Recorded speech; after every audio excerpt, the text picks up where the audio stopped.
कर्नाटक विधानसभा चुनाव से कुछ सप्ताह पहले प्रदेश कांग्रेस कमेटी के अध्यक्ष डीके शिवकुमार द्वारा मुख्यमंत्री पद की दौड़ में पार्टी के राष्ट्रीय अध्यक्ष मल्लिकार्जुन खड़गे का नाम लिए जाने के बाद अब कांग्रेस के अंदरूनी गलियारे में इस पर चर्चा तेज हो गई है।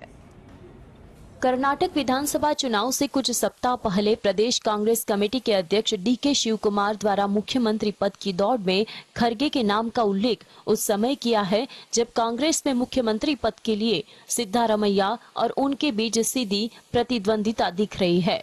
पार्टी के भीतर के कुछ लोगों का मानना है कि कर्नाटक प्रदेश कांग्रेस के अध्यक्ष ने अनुसूचित जाति के मुख्यमंत्री की बहस छेड़कर मुख्यमंत्री पद के लिए सिद्धारमैया की संभावना को खून करने का प्रयास किया है।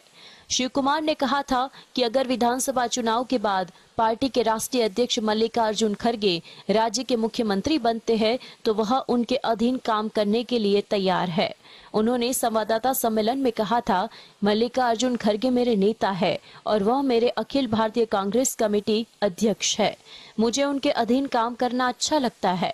वह हमारे राज्य और देश के लिए एक संपत्ति है। मैं पार्टी द्वारा लिए गए निर्णय के प्रति प्रतिबद्ध हूँ। Bureau report, GSTV। Uttar Pradesh निकाय चुनाव से पहले ओम प्रकाश राजभर ने अखिलेश यादव और मायावती को एक साथ बड़ा झटका दिया है। देखिए उत्तर प्रदेश की सियासत पर खास रिपोर्ट। उत्तर प्रदेश में निकाय चुनाव को लेकर सियासी हलचल बढ़ने लगी है।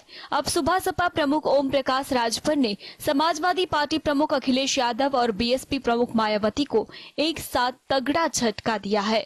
दोनों पार्टियों के कई नेताओं ने सुबह सपा ज्वाइन किया है। निकाय चुनाव से पहले ओम प्रकाश राजभर की पार्टी ने बीएसपी और समाजवादी पार्टी में बड़ी सेंधमारी की है।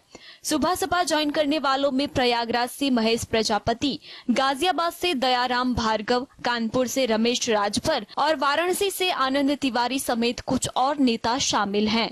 इस दौरान सुबह सपा प्रमुख ने प्रतिक्रिया देते हुए यूपी में शराबबंदी और जातिवार जनगणना करने के लिए अपने पुराने मुद्दों को फिर से दोहराया है।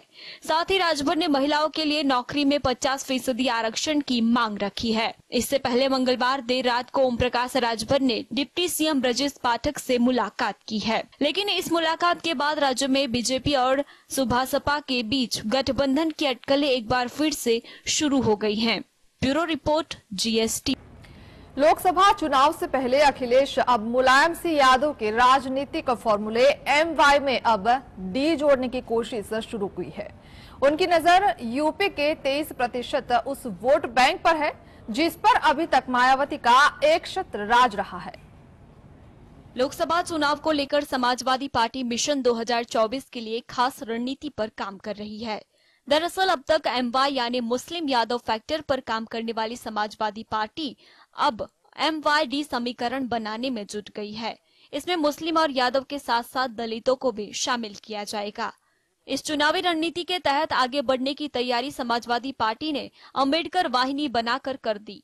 दरअसल उत्तर प्रदेश में हमेशा से दलित वोट बैंक का बड़ा फैक्टर रहा है। यूपी में दलित वोट बैंक लगभग 23% है, लेकिन इनमें से चमार और जाटव जैसी जातियां अभी भी बीएसपी सुप्रीमो मायावती के साथ मजबूती से खड़ी हैं। इसलिए लगभग 20% वोट बीएसपी को मिलते हैं। समाजवादी पार्टी ने पिछले कुछ सालों राज्यों के दलित वोट बैंक को लुभाने के लिए कई प्रयास किए हैं। साल 2022 दिसंबर के महीने में खतौली और रामपुर में उपचुनाव से पहले पार्टी ने दलित नेता चंद्रशेखर आजाद की आजाद समाज पार्टी ने सपा राष्ट्रीय लोकदल गठबंधन को अपना समर्थन दिया था। Bureau report, GSTV। पंजाब के बठिंडा में बुधवार सुबह बड़ी दुर्घटना हुई। यहां मिलिट्री स्टेशन पर सुबह करीब 4:35 पर फायरिंग की गई। घटना में 4 लोगों की मृत्यु हो गई। घटना के बाद इलाके को सील कर सर्च ऑपरेशन किया गया। फायरिंग की घटना को लेकर क्या है 3 दावे, देखते हैं इस रिपोर्ट में। पंजाब के बठिंडा मिलिट्री स्टेशन में बुधवार सुबह हुई फायरिंग में 4 लोगों की मौत हो गई। आर्मी ने बताया कि फायरिंग सुबह 4:35 पे हुई और अभी यह बंद हो गई है।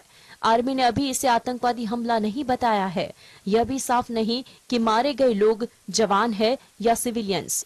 3 दावे जो किए गए हैं उसका पहला दावा, आतंकी हमले की साजिश की संभावना। सूत्रों ने बताया कि पुलिस को मिलिट्री स्टेशन के भीतर जाने की परमिशन नहीं दी गई है। ऐसे में इस हमले को आतंकी हमला बताया जा रहा है। दूसरे दावे में जवानों की आपसी फायरिंग हो सकती है। कुछ रिपोर्ट्स में कहा जा रहा है कि firing military station officers mess में हुई और फायरिंग करने वाला सादे कपड़ों में था, तो आतंकी घटना से इनकार किया गया। तीसरे दावे में 2 दिन पहले राइफल गायब हुई थी।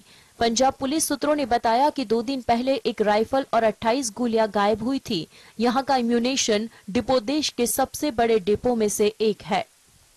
Bureau report, GSTV।